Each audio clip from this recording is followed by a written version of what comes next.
Hey, District 2 sports fans, it's Gregory here, and I want to tell you about our new sponsorship here.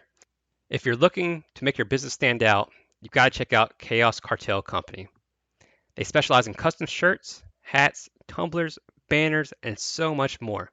And the best part, there's no minimum order, and their pricing is amazing. I should know because we have a few shirts from them. Whether you're a small business or just looking to get some cool merch, Chaos Cartel Company is here to help. They love working with other businesses to bring your brand to life. If you want to get started, give them a call at 434 489 6123 or shoot them an email at chaoscartel1, and that's the number one, at gmail.com. Chaos Cartel Company, making your business look good, one custom piece at a time. You are now listening to the District 2 Sports Podcast, available on all your favorite music apps. Like and subscribe.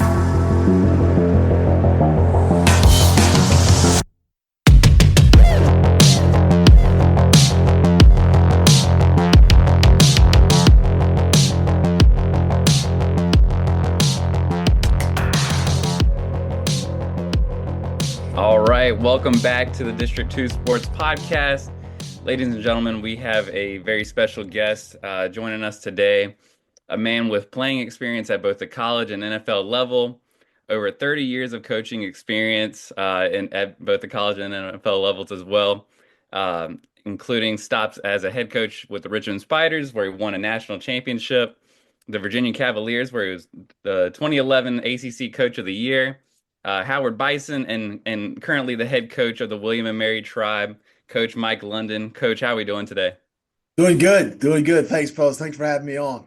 Yes, sir. And Coach, I just got to forewarn you, our rivalry goes a little deep. Me and Big Greg, we're UNC guys, so we got the South's oldest rivalry there. Gregory, he's a little off the beaten path. He's a Florida fan, so he stays out of it a little bit. But just wanted to give you a warning. I got you. Well, Coach, I'm going to start off. I like to give our fans a little bit of background on yourself. So I know you were born in West Point, New York, but you moved to the Hampton area and played your high school ball at Bethel. I just want to know, how did Coach Mike London get into football? I mean, you had obviously a successful career, but how did you get started? Yeah, I remember I got married young in college, as what happens, life happens, and I signed a contract with the Dallas Cowboys at that time, and that's when I told my guys that, like, like Tom Landry was the head coach. They're like, who? I'm like, Tom Landry. They're like, so it's like it's dated a little bit, but at the same time, it's awesome to sign the contract with him. And then, as fate has it, sometimes, I played through a couple college injuries there and thought everything was good. And their doctors did a, kind of an exam, medical exam, say, hey, you got some loose cartilage, torn cartilage in your knee. We're gonna have to do an operation, blah blah blah. And I'm like, oh man, I'm trying to make the team. And so end up getting let go because of the injury that I thought was okay because I played, I played on in college. And I remember it's one of those things that sometimes we grow up as youngsters and our self-identity is being playing in the league. I want to go to the league. And I remember that period of time being a guy that was married in college with a kid, hoping that the NFL was going to be the thing that would get me back and bring my family on, all of a sudden taken away from you. You spend that short moment of just like, man, what am I going to do? What am I worth? So fortunately, my father had been in the military, Air Force, and we've lived in Libya, Africa, Wiesbaden, Germany, California, Hawaii, all over the world. And he was in uniform. And I just remember, I was like, if I can't play football, in the back of my mind, it was like, I think I want to do something with like the FBI, Secret Service, something like that. And so I ended up getting let go. And then as fate would have it, kind of going through the aspects of, I worked for the Boys and Girls Club for a short minute up in Richmond. But then that calling to be in uniform was like, I want to do this. And so I became a police officer in the city of Richmond. And I worked some undercover stuff. man, I've seen the worst of what people do to each other. What comes out of your mouth matters. Um, and that's kind of how over the years, go to class, show class, treat people with dignity and respect has become my mission statement for the programs. Everyone I've been at, Richmond, UVA, Howard, now here. And to treat people with dignity and respect came out of being a police officer, because there's people that live in all over. And there may be people living in, areas where there is high crime. And it's not that person that's a bad person. It's people that are in there that do dumb stuff that are bad people. And not to associate everybody with bad, because you go into, a neighborhood that's challenged. So I became a police officer. And man, I was like, the undercover stuff back in the day. You guys would get this, but probably the listening audience won't. Man, I did undercover stuff. Like I had like an afro, like Michael Jackson. I had puka shells. I got my dad's dog tags on now, but I had the chain on that you had all the stuff on it, and platform shoes. It was just like, Nice, nice. so I was doing that a little bit, and then again, there's some really serious situations that occurred out of being being undercover, working interdiction with the FBI and Secret Service, local law enforcement in Henrico, all over. And I remember one night fighting with a guy. He robbed the store, fighting with this guy, and he pulls the gun out and he pulls the trigger and goes click. By the grace of God, it doesn't go off. And so I'm still here, talking to you guys. And it's one of those things that for a moment, man, your life, like, it just flashes before your eyes. And so, and then, make a long story short, the people that worked at the store that they worked at, because they said, we know where you live, they didn't want to, they didn't want to testify against them. So the only charge they had was attempted capital murder on a police officer. But as they were getting away, they ditched the gun. So no one wanted to say anything about the robbery. The gun that went off in front of me, they ditched it. So the only thing they charged with was them trying to run me over with a car. And I was like, I'm not feeling this right now, man, because it was just one of those things. It was a life-changing moment. And that's how I got into coaching, at the University of Richmond, where I was, Dal Shealy, Jim Marshall were there and started me out there as a, quality control guy. And then from there, just kind of moved on. But that was kind of the impetus of that night in Richmond, Southside, Virginia.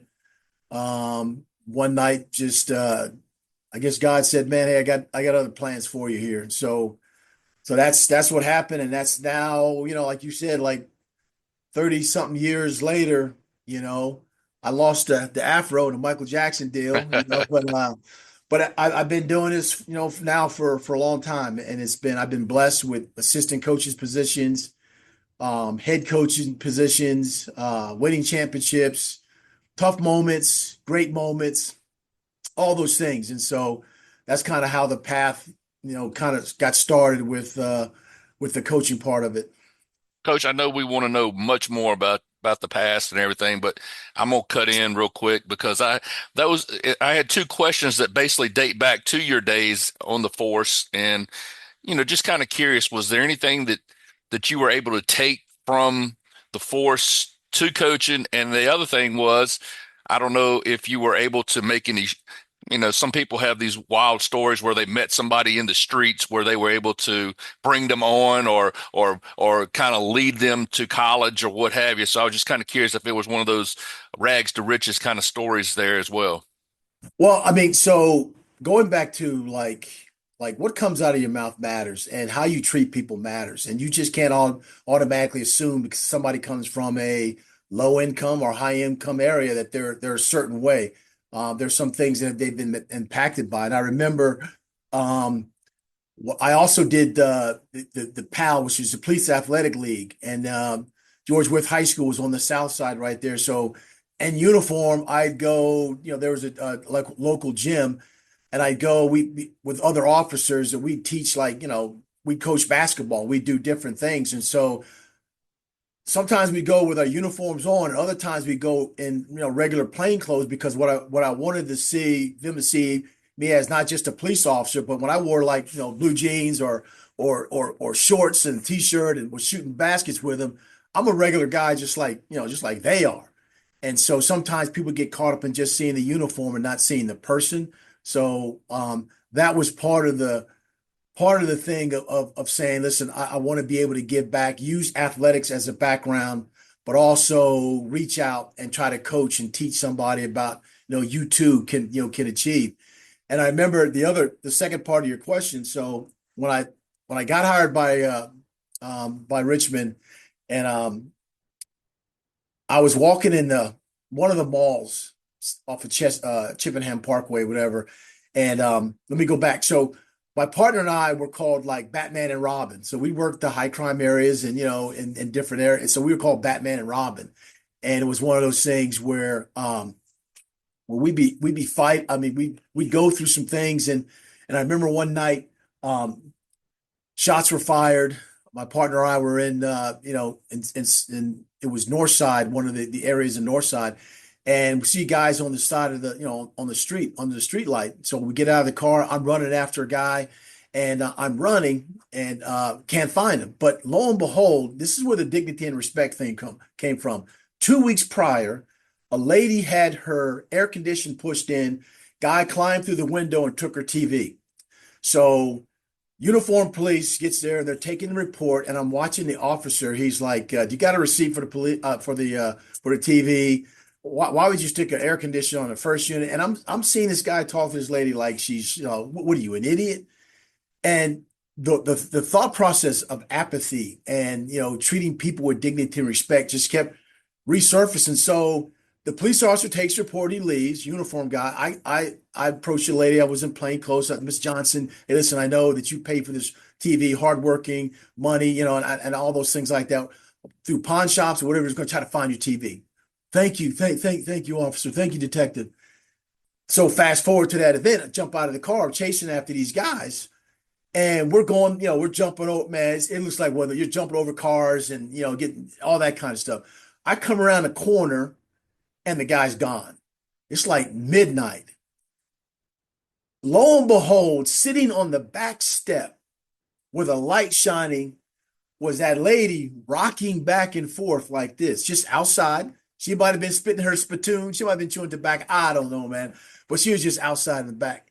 And then all of a sudden, she looks at me and I look at her, because then we recognize each other. And then she goes, the guy had hid himself behind some trash cans in and around that area. And of course, I throw the trash cans off. There's a guy, we arrest him. My point goes, if I had been non-empathetic a week prior with the officer, then I would have came around the corner and who knows, I wouldn't have caught him. Maybe the guy was waiting to do harm to me, whatever like that. So it's like, there's like, treat people with dignity and respect came out of that, because that interaction with somebody, you never know. And then the last thing I said, because that was a great question. I remember walking in the mall one time with my kids, and so I'm walking. I don't have the weapon on anymore because I'm good now. I'm busting my jersey and stuff like that. And this guy says behind me says, "Hey, Batman." I'm like, "Oh man," because if I had treated that dude wrong or something, and I had my kids, I had no way to defend them or myself. I was like, I hope I treated this guy with dignity and respect, because if I arrested him, whatever. But anyway, "Hey, Batman, wait up." So I was like, "All right, Lord, here you go. We get ready to get into it." So he said, "I just wanted to tell you, man, I appreciate what you did." Like you were kind of saying, appreciate what you did. The police athletic stuff, help me, change my life and things like that. So I was like, "Oh, okay. All right, man." We gave the secret handshake. "Okay, let's go, kids. We're back in the car. I'm getting out of this mall." But it was one of those things that what you do, it matters. What you say, it matters. How you act, how you react to all the things that matter. We are all free to choose the choices that we make, but we are not free to choose the consequences of the choices that we make. And so I just remember all those things, and being an officer, like my father being in the military, just all those things come to play to where it helps shape these 30 something years of coaching now, so that was a great question. I appreciate that. Well, I'm gonna go one more step further. I know Gregory wants to get into the nuts and bolts of everything, but and I've heard you say the Lord, and I've heard you say, dignity and respect and stuff like that. And I'm just gonna go ahead and ask you, how much does your faith play in your day-to-day life? Huh, wow, man. Uh, I, Very much I, I so. I ask you that because it plays every day in my life now, and you got me by a couple years. I know we hadn't talked age. I'll be 58 in June, but I know in the I'm last getting down 45, man. yeah, there you go. Give my money, Jake. Jake, give my money. Yeah. Yeah. So Training day. Yeah. I'm just I just look at things a lot differently in the last 5 to 10 years, and I played that game where hey, I need you now, and then hey, that the time passes, and but now I know I need him all day and every day, so that's just Yeah. something that plays a big part in my life. Yeah. Well, when I was assistant coach at Boston College, Tom O'Brien was the head coach then. Tom was at UVA for a long time. He recruited my brother Paul from Bethel to UVA, and then over the years, then he moved on, got a head job there. And I remember my daughter got sick we were in a bowl game, and she got sick. Didn't know what it was. Thought it was a cold. So we ended up taking her to the Children's Hospital in Boston, and they said, Coach, your daughter has a rare disease called Fanconi anemia, which is your body's inability to fight off infections with their white blood cells. She's going to need a bone marrow transplant. And like, when you're a young parent, you're like, all right, how much one of them cost? You're like, nah, it doesn't work that way. You got to join a national bone marrow registry. We have to test people to make sure that their blood types and things like that match. And there's several properties in your blood that needs to match. So you're gonna have to join the registry. And then they said, but the odds of a parent being a match for their own child are like 10,000 to 1. It'd be a miracle. So we get the family to register. We get my brothers, sisters, other coaches. We get in the National Bone Marrow Registry, and can't find a match. So then at that time, Al Groh just became the head coach at Virginia, and my wife is from Newport News, and we went to Boston for 5 years. She was like, dude, you got to get me back towards home. April 1st, when there's a 26-inch blizzard, I'm not feeling that. But anyway, so Coach Groh had taken the Virginia job, so we're leaving to coming back home from Hampton. She's from Newport News. Can't find a match. And then finally, the doctors at Johns Hopkins said, you know what, Mr. London, let's try you. Let's try you. But again, like I said, the odds of finding a match, from a parent it's rare, very rare. We've joined the National Bone Marrow Registry. We've done all these things. And then I'll never forget, I got a call. My wife got a call and said, we need to see you and your wife right away up here at Johns Hopkins. Because we'd moved to Charlottesville at that time. We get there and the doctor's like, Mr. London, he said, you're the match. You're the perfect match. After being told 10,000 to 1 odds and a miracle that a parent can be a match, and then I'm sitting there in Johns Hopkins Hospital with a doctor in oncology saying, you're the perfect match. And then we have the procedure.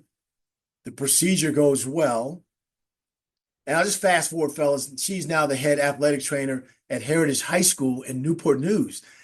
And it's like, the doctor's like, sometimes doctors don't want to tell you, oh, that was extraordinary. That was very rare.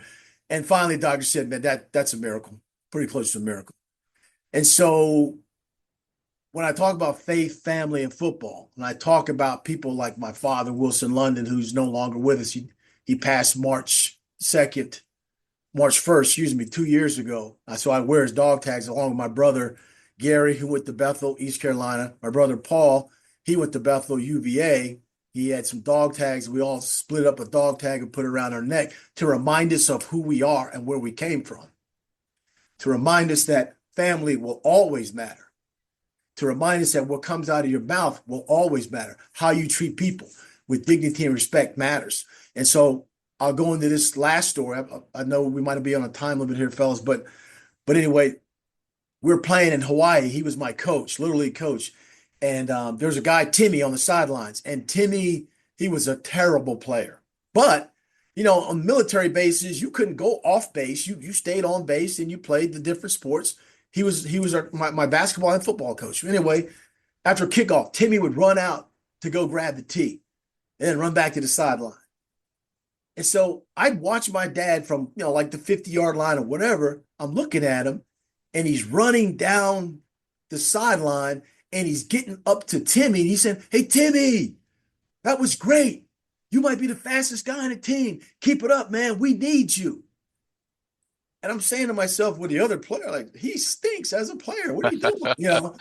But what I saw was he was valuing what Timmy did. He was affirming him.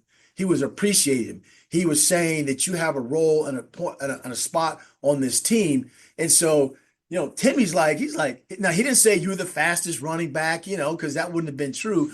But he was talking about the stuff that he did. And so during the game, like Timmy's on the sideline, like rocking back and forth, like, "Dude, what's wrong with you?" He was waiting for the next kickoff. He was waiting for the next kickoff so he can go run, get the tee, and go do his part. He was the guy that was on the sideline cheering the other players on, offense, defense, and stuff like that. So everybody has a role on the team. We know there's the stars, there's the guys that are gifted, the 4 stars and all that. But then even the trainer, the whoever it may be, when we won the championship, CAA championship in 22, we got the filmers, the equipment people, the trainers, everybody got a ring. Not just the team guys, but everybody got a ring. And I remember that because it was like we only react to things sometimes. It was in my face my whole life growing up with him. My whole life. But then 2 years ago, I acknowledged the fact that everybody matters. I've been doing that my whole coaching career anyway, because the relationships matter to me.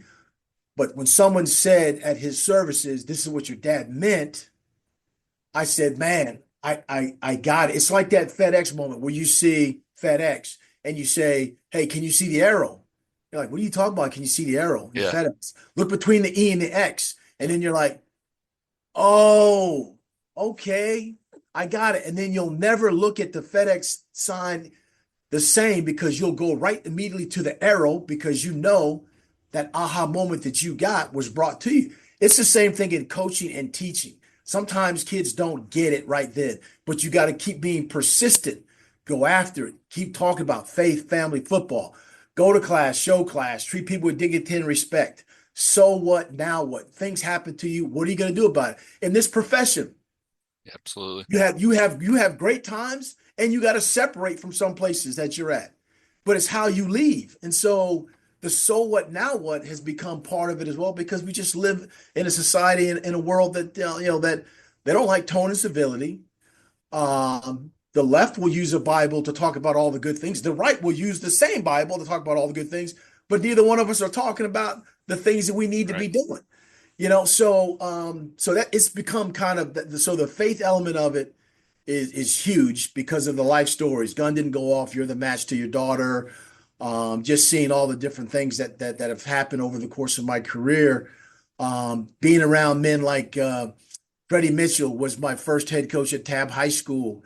And Coach Dal Shealy was a guy that got me to go to FCA camps that had the pros used to go to FCA camps too. So you'd be in there walking around with NFL guys also, so again, another long answer to your question, but grounded on those principles, but with life incidences that have occurred that says, man, never let man put a period where God puts a comma. Amen. And then I flip it and I say, never let man put a comma where God puts a period, says that's it. You won't harm him. Right. This will not go any further. So I talk to my players all the time about, man, so many things, broken homes, dreams shattered, addictions that family members may have, relationships, and we're not perfect. I'm not perfect. Players not perfect. I wish I had 105 guys that are perfect, but we're not. It's always ongoing. what I think is what we need to have here, and they're no longer with the team, and so it's just one of those things that your life opportunities, who you've been around and influenced. Well, I'm a firm believer that especially today, which is, everybody knows is Good Friday, and we got a very special event coming up on Sunday, which would be Easter, and somebody needed to hear that message, and it's just wild how God works in mysterious ways. We talk about sports 99.9% of the time on this podcast, and it's just unbelievable how that message has just come across. And listen, the other thing I wanted to tell you was if there's a training day two that comes out, you've got to be Alonzo Jr. We got to figure this out because I couldn't stand it when he got killed at the end of one. It's got to be a way to incorporate this. So he was my guy.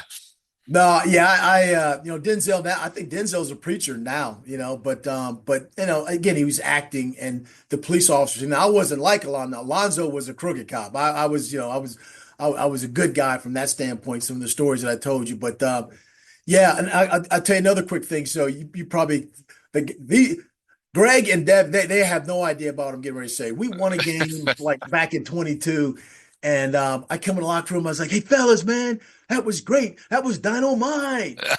And the players are looking at me like, "What?" So the more I kept talking, dynamite, JJ, good times, and the more I kept talking, the more they're like, "Coach, what are you talking about? JJ, good times, dynamite." So I went back to, that was lit, man. That was lit, man. So I had to go back to their vernacular. But yeah, I got to catch myself every once in a while to make sure that, the message gets across, to the guys, so anyway. Well, while you're on that subject, Devin, Gregory, do you actually know what he's talking about? Oh, No, yeah. go ahead and say it, man. Yeah, definitely. I've Come on, watched that Greg. show probably 100 times. I watch that show every day. You know what they're doing right now? They're Googling good times right now so they can see JJ, Jimmy Walker, Yeah. and say dynamite. Yeah, dynamite, yeah. Yeah. And Oh, yeah. Flo and James. I forgot what his sister's name is though. Lawrence, yeah, Yeah. James. Yeah, it's crazy, man. Yeah. It's awesome. But it's awesome. And I'm learning them too. I play, the edited version of a lot of things because the words that come out of somebody's mouth, it's important. And so if I want to play it out in front of everybody, I'll cut those words out, and I get it. We'll play instrumentals versions of it, but it's been really neat just over the years of the decades of, in the 2000, back in the 90s with the Boston College thing, and then, the Virginia early years with Coach Groh, and then coming back and being the head coach of Richmond with the championship, and then UVA with the ACC, I think, 2011 ACC coach year, and then Howard, where the biggest upset in the point spread upset in college football history was us against UNLV. That was crazy. And then to come here, Coach Laycock is in the Virginia Hall of Fame. He's getting ready to get honored and inducted into the William Mary Football Hall of Fame as well. To win a championship here, to have 2011 was one of the best records ever in the history of the program. So I just feel honored and blessed to have had the opportunity to be at different places, do well, and sometimes in this profession, you got to deal with the highs and the lows of it. But leave in a way that I hope I'm still respected at all the places that I've been at. I still have a lot of players that call, and the Chris Longs of the world, Chris Canties, Lawrence Sidbury from back in the Richmond days. I can just go on and on. On my staff right now, I got Daryl Blastock, played at Virginia. Rosside Dowling, played for me at Virginia, as well as Coach Groh. Keenan Carter, my D-line coach, that was with me. I coached him at Virginia. Perry Jones was a running back. So it's like, and they're good men and they're good coaches. Brian Randall, because I can say this now, I'm no longer with Virginia. I can say Brian Randall's a good guy. Yes, he went to Virginia Tech. Okay, so but he's a lot of good coaches, and good people. So that's how you try to build, build things that can sustain itself. Coach, I'm gonna skip ahead just a hair, but I'm gonna come back to that UNLV game just a short bit. But I just want to ask you about that 2008 year. I mean, I guess you were tested a little bit at the beginning, going 4-3, but like you said, you wind up winning the national championship, and you're the FCS Coach of the Year. You're National Coach of the Year, BCA. I mean, after 2008, you got this thing wrapped. I mean, you got it knocked. There's no, you don't have to worry about anything else the rest of your life, do you? I mean, coaching is just easy come, easy go, I guess, right? No, I mean, it's, it's, you can't let the highs get you too high and not let the lows get you too low. And you can't let your self identity be wrapped up in the accolades and things like that. Because if you're a servant leader, and I give the example of if you got two glasses and you look at them, you're like, hey, most of the people, I would say, would look at your glass and say, the glass half's empty. I am an eternally optimistic guy and say, no, that glass is half filled. But what does it need? Regardless, if you think it's half empty, half filled, what does it need? It needs pouring into. It needs somebody pouring into your glass. And that's the interaction that a coach would have and we've done things like we have things on Tuesday and Thursdays called Real Talk. We talk about real talk, real issues. And it's important that they hear those things because you're not just a football player. And so what it needs when you're pouring into somebody's glass it could be somebody from the business school talk about entrepreneurship. It could be somebody from Title IX talk about dating relationships. It could be somebody from the wellness center talk about mental health and wellness. It could be somebody just pouring into your glass because all it needs is filling. Everybody's glass needs filling. And when you're a coach or when you guys, what you do on, from a public standpoint, when you're pouring into people, giving them information, sharing things with them about the conversations that you've had, personal experiences, and then not being afraid to talk about, again, faith, family, football. And I gave the examples of why. I don't try to evangelize people, but I talk about the importance of having, relationships with people, but also being grounded in who you believe in.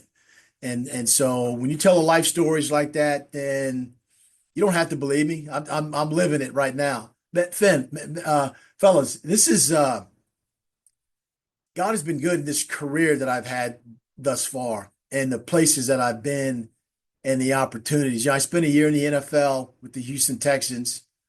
Don Capers was the head coach. Charlie Cashley was the general manager. And who would have known that through those years back in 2005, having seen Charlie Cashley with the now the Commanders, but the professional relationship from the 2005 Houston Texans, how it went into my coaching college career, where I know that guy. I know that search firm. I know the guy in the search firm that's leading that. It's amazing how, the network of people, if you decide to say, let me sit and talk with this guy. Let me break bread with this guy. Let me hear what he's got to say. It's amazing. So I know, and you know that, Coach. I mean, I know you guys know that, spend time with people, invest time with them, be a servant leader, and don't worry about who's going to, I guess the thing is, don't worry about who's going to pour into your glass, because when you're looking for somebody to pour into your glass, you may miss your blessing. Just keep pouring into other people's glasses. Yours will come. In this profession, sometimes we want to show everybody what we're doing. I want to do this. I want to do that. And then we turn around like, who's going to look into my glass and pour my glass? Well, you miss that opportunity because you're worried about who's looking at what you do. So just be an out front leader. Just keep coaching, teaching, trying to be the model of what a good husband, father, teacher, coach, friend, son, uncle, all those things, but that's like I said, very, very grateful. A lot of great people in my coaching career. I'm a Tony Dungy guy. Al Groh gave me a shot when I was at Virginia. I was a camp director. I was the recruiting coordinator. I was the defensive coordinator, all those things, Tom O'Brien, just Dal Shealy, Jim Reed was on my staff at UVA, but he was also the head coach at Richmond when I was an assistant. I love him. I love Coach Reed, Jeff Hansen, just guys over the years that you've interacted with. It's important to stay connected. Well, Coach, I wanted to mention your time there at William & Mary getting hired there. Like you said, that the tribe had only known Jim Laycock for, since 1980. It's the only coach they've had since then. And you come in there, they had 3 losing seasons in a row. And what attracted you to that job? And then also, how were you able to turn it around? Because you've had 4 consecutive winning seasons there last 4 years. So how did you were able to turn around so quickly? Well, first of all, this was my first like full-time job. Like when I was leaving the police department, I spent a brief stint, at Virginia State with Lou Anderson. God rest his soul. He passed not too long ago. And Coach Laycock knew other people that knew me, and Coach Groh was when I was in Virginia. All these other places as a coach and player was instrumental. But at the same time, Coach Laycock was like, you know what? Okay, you're from down around this area. Went to Hampton High School. Hampton High School, that's Dennis Kozlowski. That's Bethel High School's Dennis Kozlowski. Hampton High School's Mike Smith, who, by the way, is going into the Hall of Fame as well. So you get to know those guys, Tommy Riemann, all those guys like that. And so my first full-time job, Coach Laycock hires me, and it was kind of surreal because young guy, close to home. I met my now wife, Regina. She worked at a bank that's right up the road right here. Quick story. So I was going recruiting, and I had it. She was a bank, worked at a bank, and I had my recruiting check. There's maybe 10 grand on or something like that. I was going out recruiting for the month. Now back that time for the month, but I drive up to the plate glass window. There's 2 ladies there, and I drive up. I put my sign the check and put my ID card in and send it through. And then over the loudspeaker, the branch manager's like, you're a handsome young man. She's looking at the 10 grand. And I'm like, so she's like, I got 2, like Greg, if you and Devin were in the plate glass window, there's I got 2 beautiful women right here. And I'm like, yo, you're saying over the loudspeaker, and people in line behind me are like, honk, honk, pick number 2, pick number. So, so I cash a check, the check comes to me. She had put the cell numbers of both people on the receipt. So, I'm like, man, I don't need I'm good. I don't need nobody to be dating. You didn't have to work for those. Hey, so yeah, but I drive off and pull over in the side lot right there, just start trying to call numbers. I was going to at least wait till later on that night. But the first number I called was my wife, Regina, and that's how I met her, man, was at a bank that's not far from the stadium here. And we've been doing this, for a while now. But man, I forgot about your question. You just asked me a question and you said very good. You're fine. I was saying how were you able to turn around that okay, program? Yeah. My bad. Okay, my You're bad. fine. So I've always been a relational guy. People don't care about what till they know about how much you care. You hire people that that can do the same thing, that talk about role modeling, what a husband, a mentor, all that stuff looks like. I'm highly energetic, as you guys know, and you just bring that energy, and you want to associate yourself with like-minded people, and that's how it started. Show people that you care about them. Show up acknowledge them on their birthdays. Bring them over to your house and have dinner with your family. Every Sunday we'd have dinners with our families, and so the players would see the coaches. Kids run up, hey, daddy, jump up in their lap. Dad's over in the corner changing a diaper, or what do you need, honey? So what you saw was not just a football part of just, hey, don't get reached, squeeze a down block. You also saw your coach being a husband and a father and a different side of him, so that's the kind of stuff that started, and that started to resonate, and how this thing's got started. And so then when you recruit the kid, but also his parents that say, you know what? I have a baton in my office, and it symbolizes your parents are running a race, but what got you here can't get you there. Eventually, they're going to have to hand the baton off to someone. And so when you talk about all those things that you can do, or being relationship oriented, and then being ready to take the baton from them and then go do your part. Procter & Gamble, U.S. Army, Navy, whatever it is like that, CEO, entrepreneurs, whatever it is. And then when they're done, you hand it off to someone else, and then you join their parents in the infield and watch somebody else run their lap. It's called life, basically. So when you're willing to accept or do your part to help grow other young men up, and try to surround them with other good people, keep the atmosphere positive. I don't need no negative vampires. I'm a John Gordon energy bus guy. If you never read that or heard that about that book, go read that. It talks about just what you say, what you do, how you act, and how you react. Critically important, because you demonstrate that. There could be a negative leader. You could be a negative leader, right? But I just choose not to have energy vampires that suck up all the air out about while we're trying to do things. And so that's kind of how this all started. You get good players. I pray to God. So the portal is still open right now, and that's a whole different topic and thing.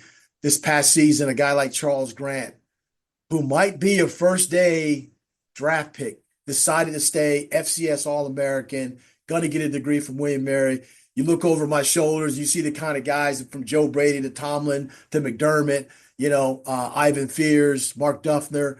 When I was here as coaching, Dan Quinn was my assistant D-line coach. Now Dan Quinn is now the head coach of the Commanders. Brian Dable coached here as well. He's coaching the Giants. I've never seen a school this size have such an affinity or relationship with a bunch of guys that are associated with the NFL. And I'm just not talking about coaches. I'm talking about like general managers, scouts, and all that. It's crazy about the people that have been here. Marv Levy coached here. Lou Holtz coached here. And so, and then the graduation rates are high as any school in the country. The winning has helped a lot as well. But so you just hope that culture that we have, people want to gravitate to that, because now people think the culture in terms of the portal, that the grass is greener on the other side. The problem is the grass on the other side needs mowing as well. And so kids don't get their NIL. Their relationship with the coach, the assistant coach, stinks. And so all of a sudden there's a bunch of kids in the portal. And again, we can't match dollar for dollar here, but we can match relationships and say there is a pathway to the league, or a pathway to being a business owner or a CEO or a doctor or a lawyer or whatever it is, because there's plethora of people that are doing that now. And it goes back to the networking again, that are doing that. So that's been kind of the calling card right now. You got to be where your feet are. And that's be planted firmly and believe in what you're doing, and not looking over your shoulder. When can I get the next job? Who's going to do this? Who's going to do that? Again, it goes back to, you want your blessing. You keep looking to see who's going to bless you. Keep blessing other people. Yours may come. It will come, And so I don't know. I don't know if that makes any sense. I'm sorry for rambling on and stuff like that, but that's kind of the deal. Well, Coach, I'm going to.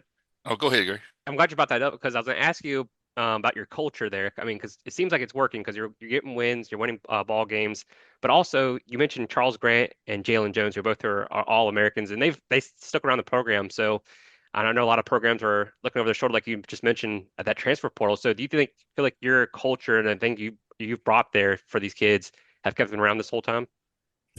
Well, like I said, I mean, obviously there's some situations you can't match dollar for dollar, because there's crazy money that's out there. I know the house settlement is going to be making, their final deal here pretty soon, but what we talk about is just the other things of being a graduate and the network of people and the coaches. And I think now in the coaching profession, fellas, to tell you the truth, is if a coach can get you to say yes. Now that's the high school kid, and now that's the portal young man. But it goes back to the relationship because, Devin, if you and I had a bad relationship and I was your position coach, then when you went to the cafeteria and the eggs were cold, you're like, oh, the eggs are cold. I hate it here. Then you go to the library, try to order a book. Oh, you don't have the book. I hate it here. But Greg, if you and I had a really good relationship, all right, then you go to the cafeteria and the eggs are cold. I'm taking eggs, I'm putting them in the microwave. Beep, they're hot. You go to the library, you order a book, they don't have the book. You order the book and it gets there in 2 days. You're good. So it goes back to, man, if it's bad from the interaction from the people that are surrounding you and coaching and teach you, when you walk away from the building, it's going to be bad anywhere else. I can never find a parking space around here. And there's like 4 on the other side of the aisle. You just decide that right in front of you, I can never find a parking space. So it's critically important now that we talk about culture and people, about having people that can say, a coach that kids can say yes to, about keeping them there. Because you can have a good relationship, but you keep them there with the interaction and servicing the needs that they have, like the Real Talk Tuesday, Thursdays. How do you do tough interviews? Bring on the different speakers. And then can you develop them? So, fellas, when you got a guy like Ross Down, who's the second round pick for the New England Patriots, Daryl Blastock, who played 7 years in the NFL, that's as good as any staff there is in the country that has the demonstrated performance of playing at the next level. I coach at the next level. Coach Carter has done it. Brian Randall, my new quarterbacks coach. So you keep just trying to create the niche that you have, and then what's that? It was a movie. It was an athletic movie. He would say, "If you build it, they will come." I forgot. Field of Dreams. There it is, Field of Dreams. So if you build what you have and not worry about like everybody else getting 20, 30 guys from the portal, because you get 20 guys come to your team. Well, guess what? I've talked to so many coaches that the players are coming from other places. When they're not playing, they're fighting the coaches. They want to fight the players that are already on the team. And it's like, so how do you build a culture when you bring a whole bunch of new guys in, and then when they're not playing, they don't care about your culture, knowing the Boys and Girls Club director, where they live, their birth date, things like that. They care about playing. Yep. So when that's not working, I've talked to a ton of coaches right now. When that's not working, it's like you become a 1-year rental and you hope that you can win enough to then go somewhere else, because now, when those guys leave or when there's issues, man, it's just you can't deal with them.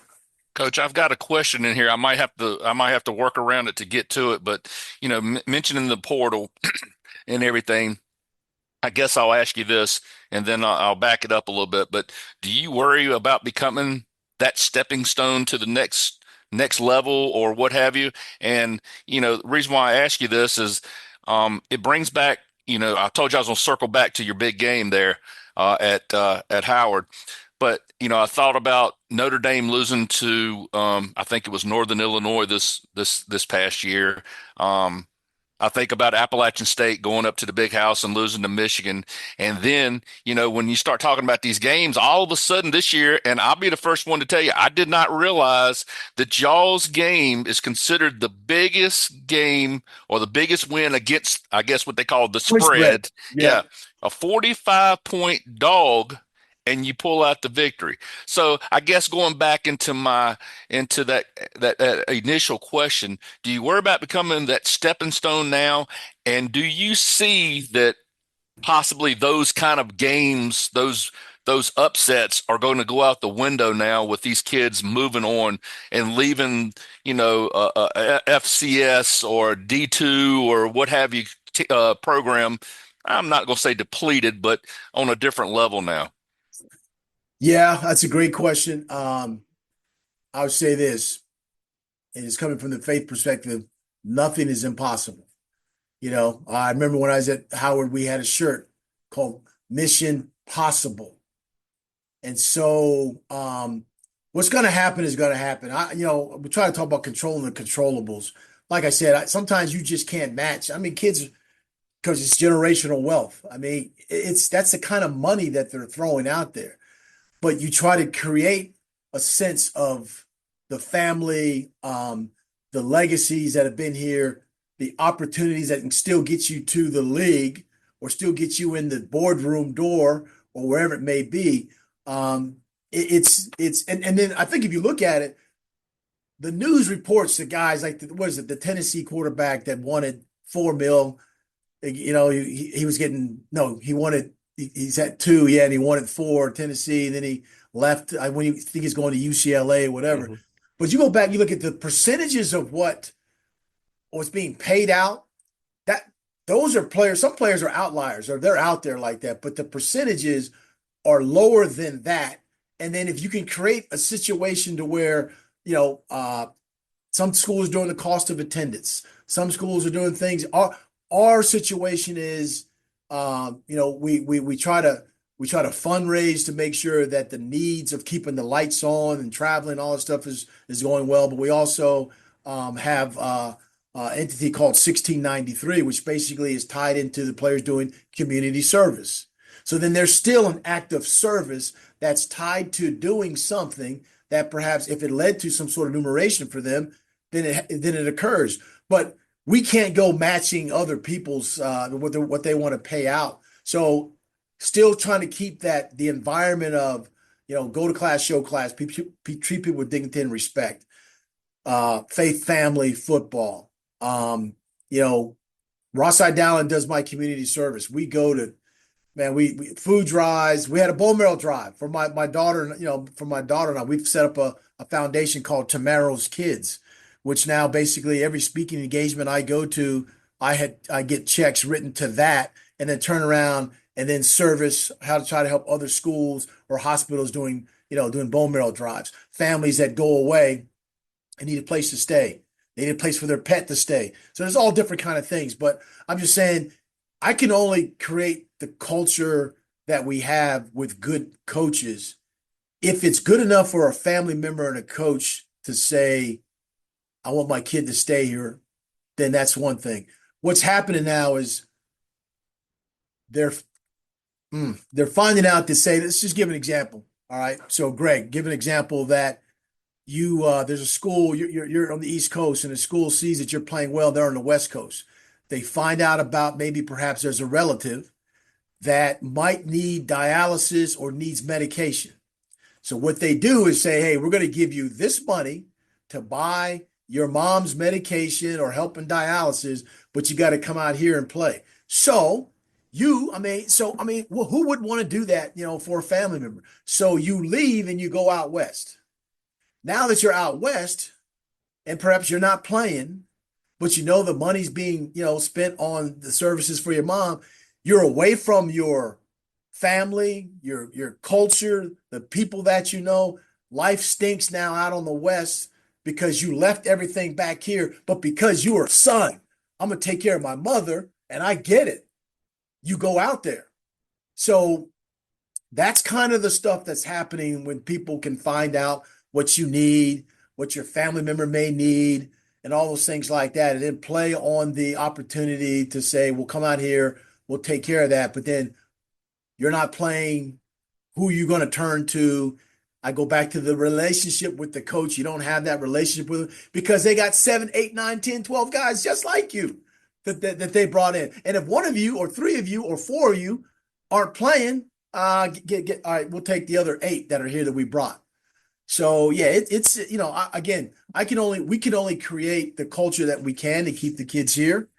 And like I said, world-class degree and an opportunity to still chase NFL. I mean, it's crazy, but at the same time, that's what's working. And I'm going to tell these two boys something real quick, Coach. I didn't mean to step in. I'm a George Washington High School graduate. Didn't play football, so they played the Crabbers for some state titles there during the 80s. But talking about William and Mary, we had a really good friend of mine. His name was David Cumbo, and he was on, I'm going to say, let's see, I graduated 85. I'm going to say he was on the 84 through 88 teams as an offensive lineman. And I can tell these guys right now that his degree from William and Mary has allowed him to become the plant manager at Goodyear Tire and Rubber there in Danville. So I just want to let you know, I was just trying to let them know that degree is well looked at and it's well sought as well. Yeah, yeah, I appreciate that. My whole coaching career, as I go back, University of Richmond, UVA, Howard, here. That's all I know, fellas. That's all I know is about extending the opportunities for someone to learn and become a productive citizen in the 21st century. Now with AI and just the state of what's going on in our economy, being smart and being educated, it's critically important right now. So, but I'm thankful of the affiliation with those schools. Coach, last one for me. I want to talk about last year. You go 7-5. Kind of looking at the stats here. You outscored your opponents, had more first downs, more rushing yards, more total offense, more time of possession. Um, only thing I saw is that you lost five more fumbles than your opponent did. I don't know if that was just the key there in those five losses, but also looking towards next year. What all do you have coming back, and do you think you can replicate what you're able to do last year, or if even do better? Yeah, the game, and I learned this from Dom Capers. I learned it from Al Groh, Jim Reed, all the coaches. So it's critical that the end of half, end of game scenarios that sometimes we don't practice. We practice 9 on 7, let's go. 7 on 7, let's go. But practicing those end of game, end of half situations is critical. And for us, one of the elements that made itself clear was like the post snap penalties, doing dumb stuff. I mean, I get it. If there's a DB, a stop and go route, and you commit, on the stop route, and the receiver turns, well, and you grab him because if you don't, then they're going to score a touchdown. So you intentionally create a penalty situation because you don't want the score to be. But when you do stuff that's post snap, the pushing and stuff that goes on and that stuff like that, there were two games that third down situations that we're off the field if we do what we're supposed to do, and we did not, and end up extending the drives for the other team. They score, so we lose those games. So just being critically, me doing a better job as a coach and our coaches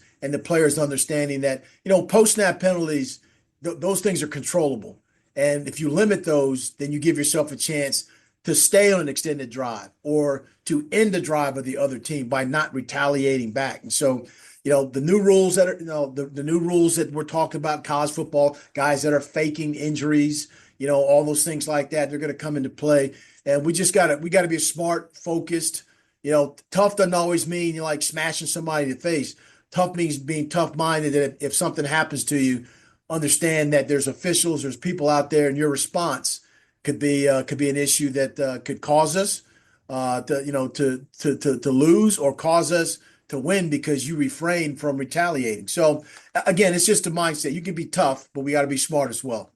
Coach, he stole that question from me, by the way. I just wanted to let you know that he knows I'm the stat nerd and stuff. So I'm not even going to pretend like I know this roster this year. But, I guess I'm the doom and gloom kind of guy. So I guess I'll go back to 2024 and try to draw some conclusions.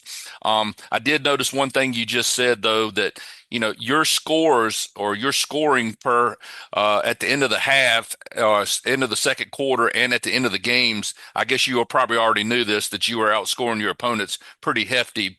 Is that a thing where you just trying to bury them, get them out of the way, kind of put the game out of hand, or maybe get that extra possession to start the third quarter? Yeah, it's a great question. Through the course of the year, like typically it's been, we're gonna defer automatically. I want the ball because I want, all right, if it's the first possession, want the first possession. I think to go back to Greg's question, we did a pretty good job, but those penalties occurred in the fourth quarter for us defensively. And so now starting fast, but then maintaining over the level of the quarters that we're playing is going to be critical. So got a new offensive coordinator, like I said, Winston October, played at Richmond. He was the offensive coordinator for Richmond the last couple of years. They went back-to-back CAA titles there. So I know him well. Brian Randall's our new quarterback coach. So I think the staff that was added, because at an FCS place, coaches leave, And I've endured that over the course of time. Brendan Marion was with me at Howard and here. Now he's a head coach, out in Sacramento. Christian Taylor was with me. Now he's on the Buffalo Bills staff. Vince Brown was here with me, and he went to go be the head. So I get it, but I don't want to turn around and keep looking for who's coming, as I just want to keep pouring into the guys that are here, because the right coach will come, because the environment and culture will fit him as well. And so when you add a guy like Winston October, Brian Randall, Mike Maloney is another guy we added as a new guy. I think we got an all-star staff. So then it goes back to the culture of things again. But like you said, the statistical battles of it, get plus 2, 3 in turnovers, and you got great chance to win the game. I learned a lot of that from Coach Groh and the Bill Belichick and the Bill Parcells tree that they had in terms of doing defenses and things like that, and the elements, the field position elements that were critical, the red zone elements. Obviously, we all want to make them kick field goals, not touchdowns. But there's so many different things statistically that we can do a better job of, even though we were, we led some top 10 in some of the categories as a football team. But like I said, we got to do a better job working on the no post snap deals and fourth quarter, being smart about that. I think we have depth. We've had the most depth on this team since I've been here. We talk about Bronson Yoder, Malachi Emo, and Hollis Mathis, who there's only 2 players in college football history that have thrown for 1,000, rushed for 1,000, and caught 1,000 yards and passes. And he is one of them at William & Mary. So we got to replace a productive guy, the kind of stuff that Holly gave us. But I like our team. We got a chance to be good this year. Well, let me go a little step further, Coach. I mean, I'm sitting here looking at, I did not see a William and Mary game, so I apologize for that last year. So, and I can guarantee you that I'll see a lot of them this year, one way or the other. But listen, I picture your offense as a ball control offense, and the reason why I say that is because, I mean, nothing to sneeze at. 1,966 yards passing by Darius, and then you get Bronson, who is 1,000-yard rusher. But I just see that you guys are holding on to the ball. But I guess I want to ask you a very important question, and it pertains to 2 people. First and foremost, how important is Sean McElwain to your program? And then second of all, how much are you going to miss? And I'm pretty sure he was a senior last year, Reuben Anderson, your punter, because I see that the kid averaged over 43 yards a punt. But not only that, he has a long of 57. He had 6 touchbacks. He had 10 fair catches and then 13 inside the 20. So how important is that guy? And the reason why I ask you that is because I'm kind of that nerd. I love the kicking game. So, not only field goals, but I just think the punter is that 12th guy who is an absolute weapon at times, kind of like the Ray Guy. So, and I'm sure you know who Ray Guy is. I know these other 2 guys They don't. don't. Yeah, they don't know. Yeah. No, Sean McElwain's. He can be an on-the-line guy, but he can also create the matchups of flexing him out. And so whether you bring the safety down to guard him or you walk the outside linebacker up, the dude is like 6'5". So his reach, you don't be surprised if you see goal balls where it's just if they're going man and he flexes out, then go up and get it, that type of thing. So Sean's got a chance to be really, really good from all aspects of catching, blocking, being in the backfield. The misdirections that Winston has used over the course of time, I think that's going to be critically important. And then you're right about the punting situation. We have a guy coming in that's a transfer portal guy whose mom who teaches soccer here, and to address the fact that you got to know how to project the ball down the field. If we want a pooch punt, I don't want it kicked in the end zone. I want the backspin of it. Gunners, get down there, make sure the guy fair catches it, or make sure we're in place so the ball doesn't bounce into the end zone. So we played a lot of attention to that. The different styles that are out there. As you know, there's the rugby style. The rugby style allows them to see if you're going to come after it or whatever it might be. So we've explored that going through training camp, but definitely I think our punter that we have kicking for us this year it is always going to be an integral part of how we can go about doing the ball's on the 30 and we're punting it. Dude, kick it all the way on the other side down there because field position matters. Where we get it and where they get it, it matters. And so we're constantly talking about that field position battle. And you're right, the punter is critical in that. Well, Coach, I don't know if you played the new college football game that came out last year, but I just know based on where you've coached in the past, you're just constantly hitting that the academic prestige recruiting pitch, right? Well, I mean, yeah, the best of both worlds. I mean, that's Yep. a GSR graduation rate of 17 of the last 18 years. William Mary's been number one at it. So and you don't have to fake hype or do it. It's right there. And so it's now finding the player that says, I want to be affiliated with that or associated with that. Because I get it. I mean, it's a school that has academic standards, and there are enough players that are good players that can come here and do that. But I want players or people to go to schools and that where they can get opportunities to become educated and be that 21st century person as well and play ball. So our country, we're filled with people that have had opportunities like that. So I just happen to be at, my coaching career happens to be at institutions that have been, of academic high learning. But again, I love what I do, and it's interesting to see. It'll be interesting to see how we can do again this year. I think we got, like I said, I think we got a good team coming back, and we're ready to go. Well, Coach, I just got a couple more for you, and then we're going to put you on the spot a little bit with some rapid fire questions to end it. All right? Oh man, yeah, my secretary just came in here, and here's another one now, Coach. She gave me the Showtime of Apollo hook look. Now you guys don't know what that means, right? No, you don't. Don't I shake don't it. think so. No, yeah, no, yeah, Sandman, yeah. That's when the So guy comes out there on the stage and says, "You got to go, got to go." That's that's when right. that's when they stink on stage, is what it was. To come out there and pull him. Yeah, I got somebody else at 12 something, but anyway, she was just kind of reminding me that. But Yeah, anyway, you let us know when you need to get yeah, out, Coach. So I'll okay. just ask you one. So, um, we cover a lot of Southside Virginia football recruiting. We're all Danville guys, and I know you got a couple of guys coming in next year, and Caleb Martin from Magna Vista, Branson LeDuc Maddox from Smith Mountain Lake Academy. Just talk about what you see from kids coming out of this area. Yeah, it's critically important to me to try to get the best players in the state that have an appetite and affinity towards William and Mary. It's a state that's highly recruited. We all know everybody recruits the 757 and all that stuff. But to get players from up around there like Caleb and Maddox, the guys you mentioned, they're really good, tough football players.